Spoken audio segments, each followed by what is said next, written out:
আসসালামু আলাইকুম। তো আপনাদেরকে দেখাবো এখন আমি যেটা বলে মানে বটবড়িও বলে কেউ, লুবিয়া বলে কেউ। এটা আমি তো অনেকবার আপনাদের সাথে শেয়ার করছি যখন গাছ থেকে পেড়ে খেয়েছি।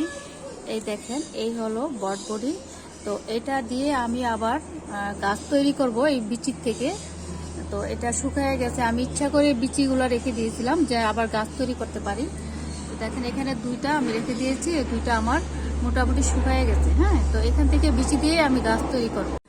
তো এইখানে হলো ডাটা যে খাই না আমরা, ডাটা, ওই ডাটার মানে কয়েকটা আমি রেখে দিয়েছি এইখানে। দেখেন, মানে আবার নতুন করে যখন এগুলার থেকে বিচি বের হবে, মানে ওই বিচির থেকে আমি আবার নতুন করে ডাটা তৈরি করব। হ্যাঁ, এই দেখেন ডাটার ভিতরে কত সুন্দর অনেকগুলা বিচি আছে, দেখেন ছোট ছোট।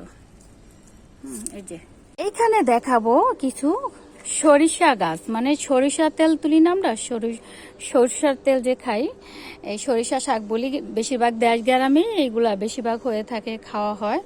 তো দেশ গ্রামে মানুষ খাবে, আমরা ঢাকার মানুষ খাবো না, তা কি হবে? এই যে এইভাবে দেখেন, আমি এরকম বিচি থেকে আবার নতুন করে সরিষা মাটিতে ফেলার পরে আবার নতুন করে ছোট ছোট সরিষা শাক হবে, ওগুলা খাবো। হ্যাঁ, তো আমি তো অনেক খেয়েছি। তারপরে এই যে এইগুলা বীজের জন্য আবার এইগুলা রেখে দিয়েছি। দেখেন দেখেন, এগুলা পেকে গেছে। হ্যাঁ, এখান থেকে আবার আপনার বিচি তৈরি হবে। হ্যাঁ, এখান থেকে বিচি তৈরি হবে, আবার নতুন করে মাটিতে লাগাবো। ওকে, আল্লাহ হাফেজ।